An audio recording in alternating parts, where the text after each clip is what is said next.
Hello, this is American jazz drummer Gerry Gibbs from New York City, and you are watching me on Jazz Across the Pond. That's with the Jazz Cat and Mr. G. We hope you'll enjoy the show.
Welcome back to Jazz Across the Pond, Jazz Interviews Reimagined with the Jazz Cat and Mr. G.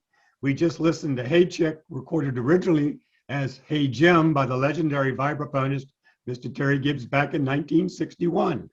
This amazing track features all four of the Thrasher Dream Trios and incorporates the original recording with Terry on vibes from our guest 2021 project, Songs from My Father, Mr. Gerry Gibbs. Gerry, welcome. Glad to have you join us today. Thank you. And I'm live on video, right? Oh yes, yeah, you are. I'm actually on tour right now. I'm in Texas, and at the rehearsal space, they had a room I could come into with the computer and talk. So I'm glad that we were able to work it all out. Well, excellent. we really appreciate it. As well. And I'd like to say, Gerry, I enjoyed talking with you yesterday. And per your suggestions, I want you to know that I wound up talking to your father last night, and he for our told guests me. to know that's what this is all about. It's the legendary bebop vibraphonist, Mr. Terry Gibbs, and I'm pleased to announce that Terry has agreed to join the Jazz Cat and Mr. G at the beginning of the year for an interview. Are you sure you want him to do it? I am, and I know it. I tell you what, I know he's 97, but your father totally blew me away last night. Yeah, he sounds like he's sharp. 50. He is as sharp as a tack. Yeah, he is. So thanks for giving me his phone number. But let's talk about your exciting new project. In August, you released your stunning project, Songs from My Father, with 18 reimagined tracks, all originally composed by your dad, Terry, between the years 1949 to 1985, utilizing 4 iterations of your Thrasher Dream trios, including the late, great Mr. Chick Corea. Now, we'll speak to those 4 trios as well as to Chick in a moment. But my question to you is, given the breadth of your father's compositions, how did you go about narrowing it down to 18 songs, and to what extent was Terry's involvement in the selection of those tracks? Well, he's actually bummed out because he said, why couldn't you have recorded all 250 and done like a 25 record set? I said, can't do it. He's like, why? 30 seconds from every project. You did say that, yeah. No, I'll try to tell the condensed story. So during the record didn't start off that way, and I'll explain why and make it clear so that it doesn't seem like I wouldn't want to do my dad's music, because I've been thinking about it for a long time. But I'll explain it. So during the pandemic, in New York, everything was like, what is this new pandemic? And they're shutting the city down. And my wife works at the Blue Note in New York, and that was shut down until further notice. And we were all pretty scared and freaked out, because it's like, they're shutting stuff down. It's like a nuclear war or something. So the record label I'm with, Whaling City, great label. I've been there for like 13, 14 years. I was talking to him because we were talking about what was going to be next. And I had a new project, new group. And he basically said, man, I don't think we're going to record this year. I don't think we're going to be able to. I said, I have a recording studio that I built in my apartment. Can I just record something? Would it be a conflict of interest for me to record something? I'm going to play all the instruments, all the piano, keyboards, synthesizers, acoustic bass, electric bass, drums, percussion, vocals, little trumpet, all my stuff. And I won't charge anybody. I'll just give it away for free, so I have something to do. So he said, no problem. So I spent 18 days in my studio every day. My wife would just bring my food in, and I would compose and write. And I basically recorded this thing called Emotional Pandemic. And I sent it to like 500 people for free on my email list. I mixed it, I mastered it. It was like an hour and 15, 20 minutes of music. It was 18 compositions, all new. And it was big, it was huge, because sometimes I would do 100 overdubs of my voice, so it'd be like a choir. And Chick Corea was on my email list. Now, we knew each other, we'd never played, and so we didn't have so much of that connection, although he had told me in the past he'd heard 1 or 2 of my records. And so he was just on my email list, and I thought, if he's on my email list, what is it? I'll just push the button, and it goes to him like anybody else. And that's right. Oh God, about a month later, I get an email saying, Gerry, this is Chick. I want to thank you for sending me this project of yours. I've listened to it numerous times, and I'd like to talk to you about your process for composing and tracking everything. So I said, okay. And I was shocked. I was excited. And so I emailed him back my phone number. And an hour later, he called me. And we talked for 2 hours. And in that conversation, he said, we should do something next year when COVID comes down. Maybe you come out to Florida. We should talk about some stuff. And I'd be interested in hearing more of your music, because I had been working on the solo piano recording of all solo piano music, kind of more in a classical thing. So Chick basically said, send that to me. And then he listened to it right away, called me back, and I just somehow blurted out, hey, Chick, like he's not a sideman on people's records. And he said, we got to do something next year. And I said, Chick, would you ever play on my next record? He goes, well, yeah, I'll do it. And I said, well, I don't even know if the record label can afford you. He goes, oh, I don't care about the money. I'll just do it, and we'll work something out. You and I, well, you'll do something with me, and I'll record for you, and it's not a problem. Who do you want to do it with? And I said, with Ron, with Ron Carter. So basically, he asked me to send him some more music, and then he said, you got to give me some music ahead of time, because your music is really complicated, and it would be a lot of practicing, but I'll do it. And I thought, oh man, there's no way we're going to be able to rehearse, with Ron. How are we even going to work this out? And he's only going to play on a few tunes because he's just doing us a favor. So in my mind, I thought, I'm going to do something I'd been thinking about. I don't even know if I can pull it off, if it can work, And I got, my wife and I took a walk in my neighborhood in Astoria, Queens, and there was nobody on the street. It was eerie. And so I called Kenny Barron. Hey, Kenny, he answers the phone. Where is he? Where else is he going to be? At home. We're locked down.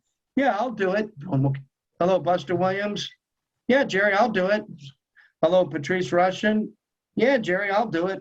Hello, Larry Goldings. Yeah, Gerry, I'll do it. Hello, Christian McBride. Yeah, Gerry, I'll do it. Hello, Jeff Keezer. Yeah, I'll do it.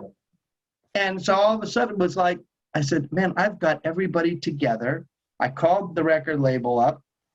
They said, are you out of your mind? How are you going to do it? And is this going to work? And I said, yeah, it'll work if you'll let me do it. And they said, we don't know how you're going to do it with COVID and everything. So I just started working on logistics. But then I realized no rehearsals. I can't go in there with 8-9 pages of music on one of my compositions. And so I started thinking, I want to play music that will showcase what these guys do the best, which is improvise. Exactly. The greatest improvisers on the planet. And I didn't want to just like pick standards. That's not my thing to do. Right. I'm not kind of a person when I do my own music. It's got to be something that really means something to me. And I thought, I've done tributes to McCoy, Tyner, and Weather Report, but really my dad's music was probably the most influential music to me, because the first music I heard. I know his music. I can sing more of his tunes than he can, and I know his records probably better than he does. And my wife is a huge fan. She loves my dad's music. So I was thinking about it, and I was telling her, I'm not sure what I'm going to do. Like my music's going to be too much. It would take too much rehearsal. And then she said, why don't you do your dad's music? And I thought, it's really funny, Keisha. I was just thinking about that today. And then she said, yeah, you can pick music from him because it means a lot to you, and it'll cover that. And I said, you're right. And so Mark Rainey from Groove Marketing is the guy who did the radio promotions for this record. He's a longtime 25-year friend, huge fan of my dad's, and a good friend because he's worked my dad's records before. And I wasn't even sure if Mark was going to work this record yet, because Neil Sapper had been working them. But Mark was really close to my dad. He's close to me. And I called him and I said, hey, Mark, I got a new record I'm going to work on, and here's who it is. And as I mentioned all 8 names to him, he said, what? Are you serious? I said, yeah. Let me tell you what. And you know what music I'm going to do? And he said, whoa, hold on. He interrupts me. He says, you know what you should do? I'm just throwing it out. You should do a tribute to your dad. Do your dad's music, man, with all these great improvisers. And I said, well, that's so funny because Keisha and I were just talking about it. So that was an omen. So that was right away. So then I called Chick right then. I called Chick back because he had called me 2 or 3 times just to rap and just talk. And I thought, well, man, I can call him about this. And I said, Chick, I got an idea. I'm going to do my dad's music. It'll be easier. It won't be hard. I'm not going to send you 14 pages of music to learn. He goes, I love that idea. Your dad's one of the greatest of all times. I haven't seen him in like 40,000 years. I played a couple of times with him like 50 years ago, literally 50 years ago. And I think it would be a great thing for you to do it. He said, I'll tell you what, man, would it be cool? I'd love to write a tune for it. And I was like, okay, you know, I'll do all of his music. You can write a tune. And he wrote that tune, sent it back to me in 2 or 3 days. Then I called Kenny back, and Kenny Barron, Ron Carter, I called everybody, and I told them. They said, okay, cool. But how is this going to be done? We're not walking into a studio. We're not hugging up on each other. And, you know, I'm good friends with all of these guys. I've worked with every one of these guys. And how are we going to do this safely? Now, I'm going to tell you a little secret, but not who. There was a fifth trio. And because of COVID, something went down and it had to be canceled. So there was supposed to be 5 trios. That was the original. So we ended up with 4, and we just didn't reschedule the 5 trio because I had more than enough music after the 4th trio. Then I just had to, and I had to do it in a way, I had to produce it in a way. I was really flattered because Ron Carter did an interview. It was a video interview. I forgot who it was with, but somebody sent it. And he spoke about 2 or 3 minutes about how I had put everything together and made him and Chick and everybody feel safe and go through this. And I mean, it was a lot of work, you know, like really a lot of work just to the logistics of it. And it took about 5 months and 15,000 miles of driving for me and my wife. But luckily, you know, we've never had a fight in the 10 years we've been married. And we listen to a lot of what they call lounge music, like Esquivel and Les Baxter and all this relaxing music. And we have our big computer and we sit in the back seat and watch Starsky and Hutch and Beretta and Mod Squad and all that. We just sit in the car at night and watch movies and then drive to the next town so we can get to California and we can get to Florida and New York and everywhere. And so that's how the whole record was done. It took about 5 months purely because of scheduling and driving and the sleeping in the car. But in the end, it was really worth it. So I'm sorry for the long story, but it was just, it's great. But you know what comes out of that? I'm going to really boil it down to the essence. You ready? You ever heard what? No, you ready for this? What it really boils down to, that story. So Mark Rennie stole your thunder about whose music you wanted to record, but in actuality, you stole Keisha's thunder. It was her idea from the very beginning. Oh, okay. Hold on for a second. We're divorcing, so you're out. Yeah. That's an amazing story. Absolutely amazing story. And Roger and I have talked a little bit about that.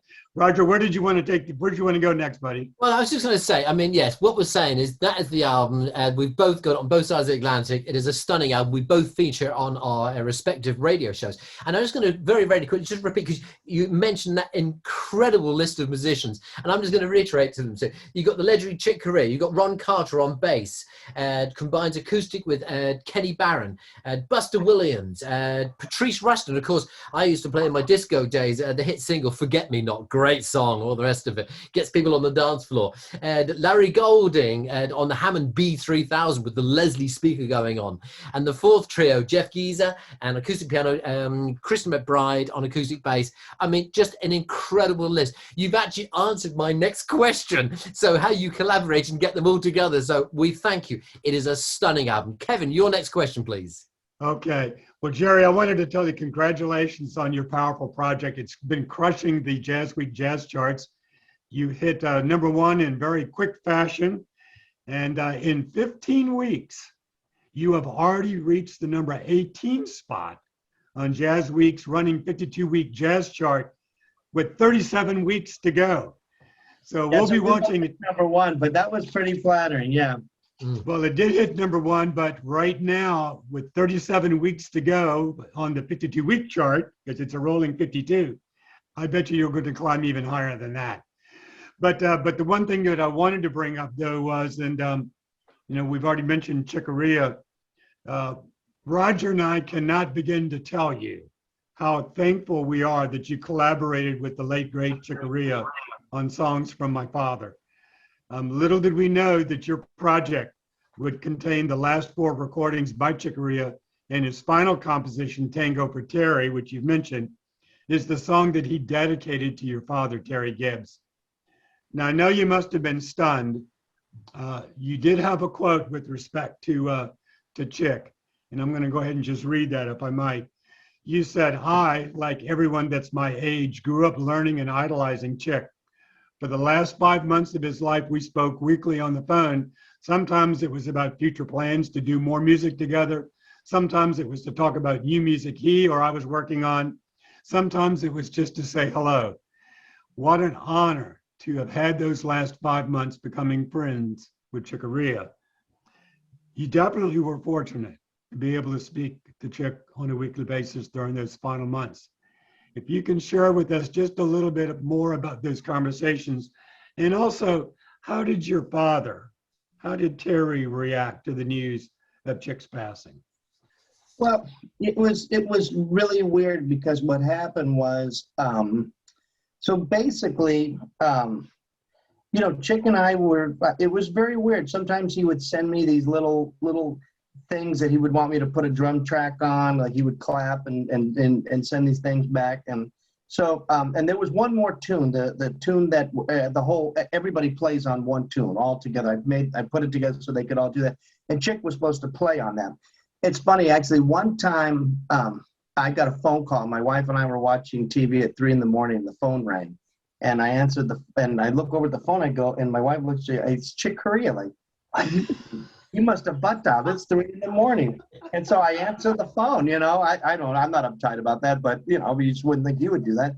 And I answered the phone, and all of a sudden you hear, guess who? I said, is this Liberace? And he goes, oh, you're close. And I said, hey, are you up? Because he's up all night. He hits his time for working until like 6 a.m.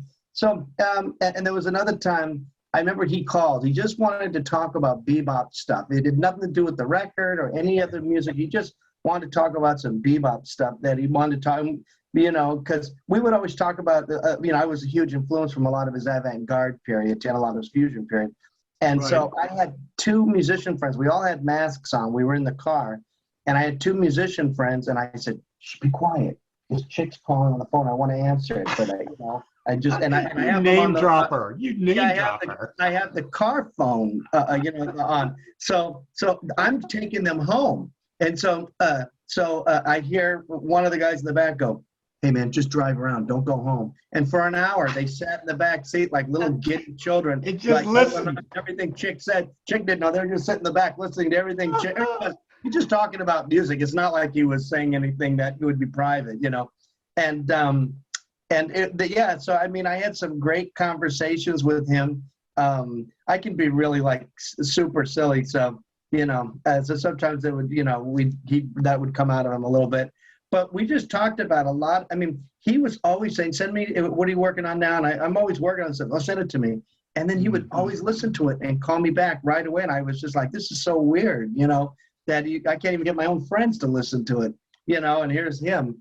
And he was doing so much stuff. But anyway, so that was kind of, and he also took a real, like, let me hear what you got. Let me hear what it's sounding like, the record. Let me hear the mixes and everything, and he was, oh God, it sounds great. And everything was cool.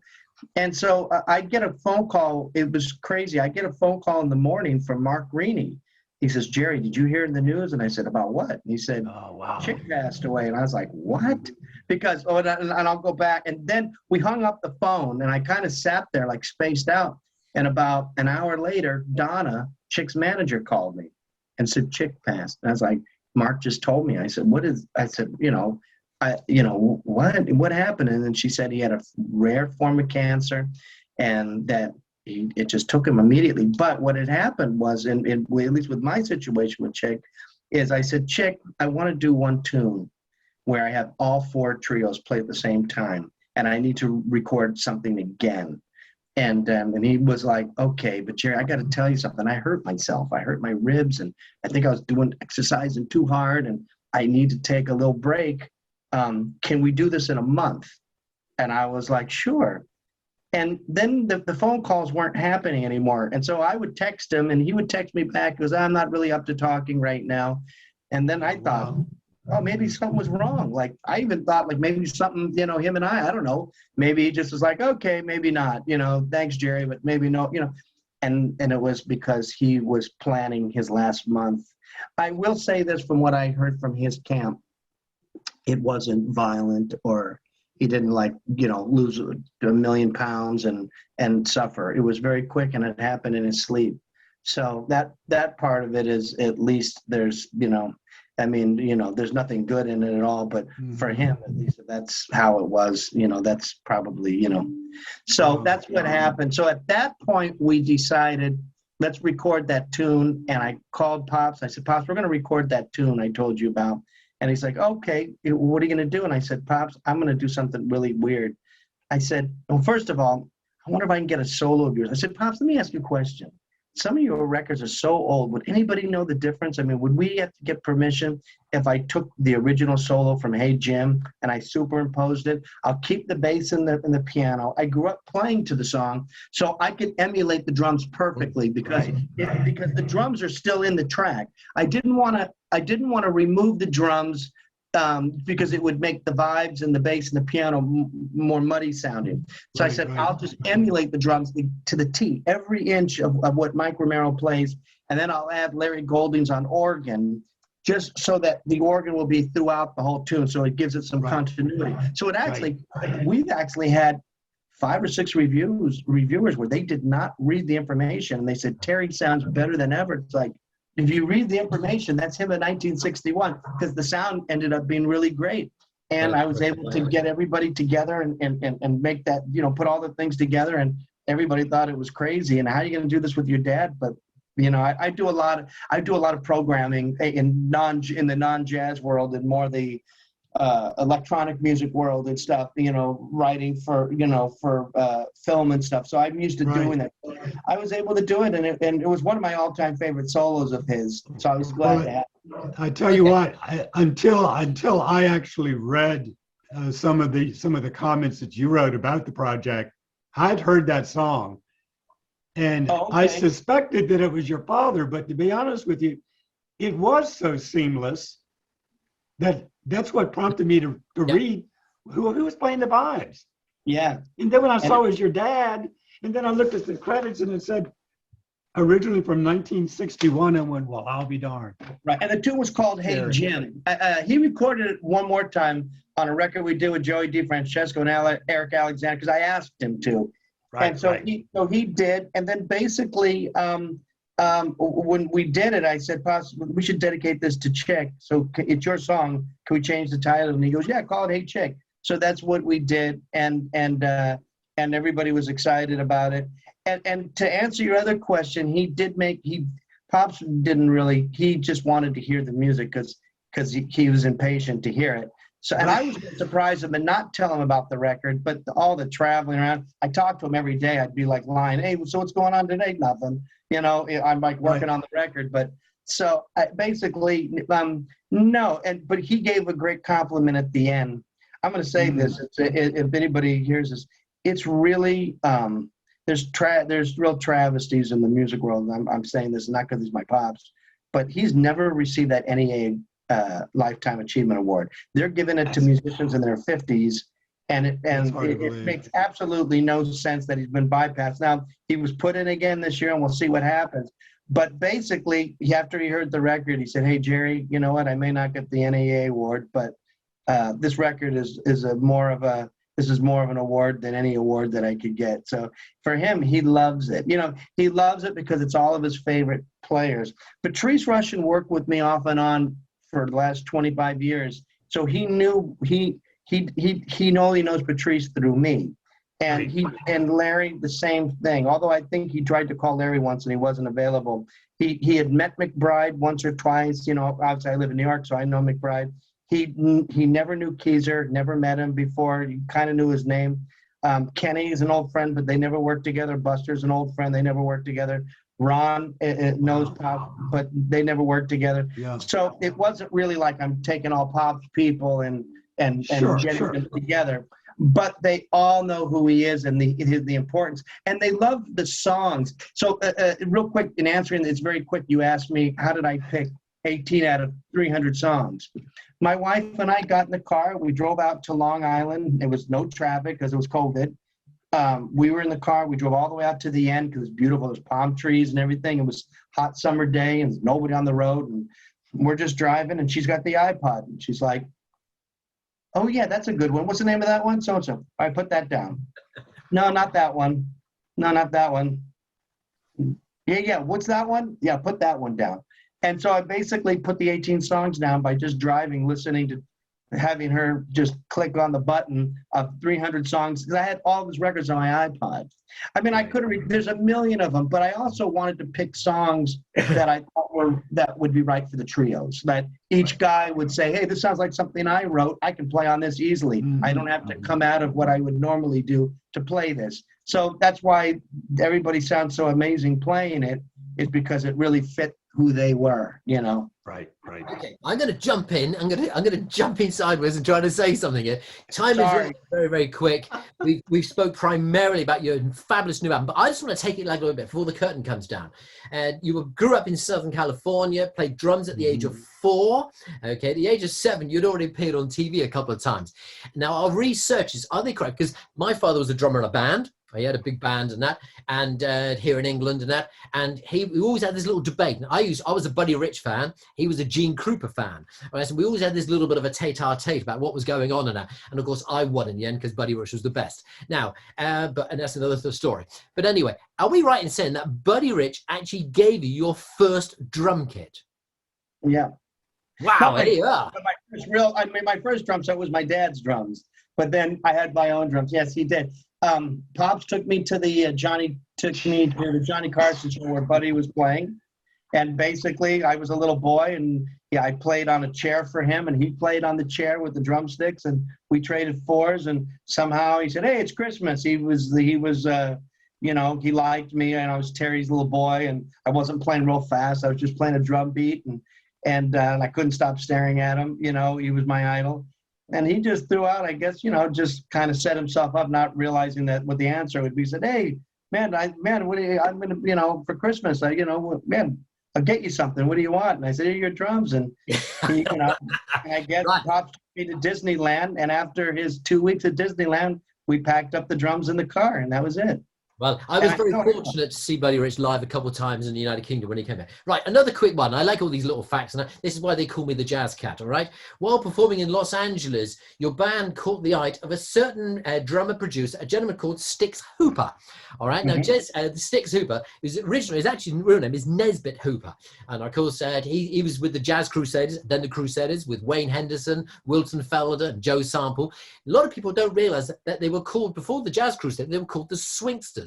Then they were called the Nighthawks because they took his initials from Nesbitt Hooper to the Nighthawks before coming to Jazz. But anyway, that's another world. So incredible stories there and that. So very quickly, because time is running out, your time with Stix Hooper, please. Well, basically, Stix saw me playing in Los Angeles. I had a band with Billy Childs. Actually, no, I'm sorry. Billy Childs was the regular person in my band, or Brad Meldau. And I didn't know Patrice personally, but neither one could make the gig with Ravi Coltrane. I think Bob Hurst was playing bass, or Derek Coles, one or the other. And basically Patrice did an interview in the LA Times saying, "I'm playing with this drummer I've never played with, and I heard his music, and he's got some really adventurous, really interesting music, and I'm excited." Stix read about it in the LA Times. He knew Pops. He came down, saw the band, said, "I'd like to play some of this for Quincy. Do we have any demo tapes?" And I said, and Pops goes, "He's got Pops said, "Show him the other demo tape with the Vibes and violin band too." So I sent him the demo tapes, and they decided, "Hey, why don't we put both bands together?" And Stix approached Quincy, played him the music. Quincy said, "Cool," and they signed me, and that was it. It is amazing. And the call with the introduction with Quincy Jones as well. It is happening. Time is literally ticking away. Ladies and gentlemen, you're watching Jazz Across the Pond. We've got Mr. G, we've got myself, we've got the wonderful Gerry Gibbs. Now, if you want to start collecting, I mean, the new album is just stunning.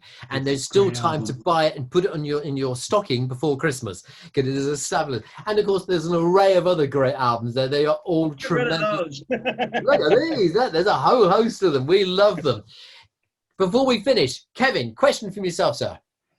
The only thing I wanted to point out was, Gerry, I discovered you in 2013 with your Thrasher Dream trio, which consisted of, speaking of Kenny Barron and bassist Ron Carter. What I find amazing was that back in 2013, when you did that project, Kenny was 70 years old and Ron was 76 years old. Now, if you flash forward to your current project, and this is mind-blowing for me. So when we look at Songs from My Father, Kenny was 77, and Ron was 83. And those guys haven't missed a lick. You know what? They don't physically. They're not even having physical problems yet. I mean, Ron is Amazing. still like hops out of the car, carries his bass into the thing like easy, and Kenny, being a little bit younger, is even more agile. They're both like in great shape. I have a really great friendship with both those guys, and that's one of the honors of my life because they're both like sweet guys, and they've been so supportive. I've worked with Ron's big band. He's hired me before, and they're just great guys. Ron calls me a lot in the morning, wakes me up just to see what's happening, and they're wonderful guys. They're my idols. Well, the amazing thing is that Kenny at his age just received a Grammy nomination for Best Improvised Jazz Soloist for Kick Those Feet from your project, Songs for My Father. So what another great kudo for the project and for your work, bringing him along so he could get another Grammy That's nomination. the second time, yeah. He got a Grammy nomination for one of his solos on the first Thrasher Dream Trio record. I know. It's pretty amazing stuff. And you know what? And I'm not lying to you. Do you know on this one we did Kick Those Feet? When we walked out, because we couldn't touch each other, I said to Kenny, I said, Grammy nomination again? And he just goes, yeah, right. And then and then it did. And when it happened, I called him. I said, see, you need to listen to me, Kenny. I know better than you. That's amazing. That's amazing. Well, thank you for being on the show today. It's a we truly pleasure. I appreciate hope it. we get to come to London, and maybe one of the Thrasher Dream Trios could come to London. And Kevin, you're in where? Richmond, Again? Virginia. Or maybe Richmond too. Well, we would. Yeah, we've love got to some see nice you in jazz the United clubs. Kingdom. We would love it. Yeah, we've never Ronnie met, Scott- but everybody thinks we're both from the UK. I don't know why, but anyway. But you Roger. look kind of UK-ish. That's all right. Yeah, so I mean, Ronnie Scott's, the Pizza Express in Soho. I know they would love to have you with us, ladies and gentlemen. Let 'em It's across the pond. It's the wonderful Gerry. He's got to run in a minute because you're on stage very, very soon in San Antonio. We wish you the best of luck with your wonderful show tonight. Happy holidays. Thank you so much for joining us here on Jazz Across the Pond. Regards to the entire band, and go and buy this album. It is stunning. From everybody here, from Kevin, from myself, from Gerry, take care. Look after yourself. Stay safe out there. For everybody, goodbye.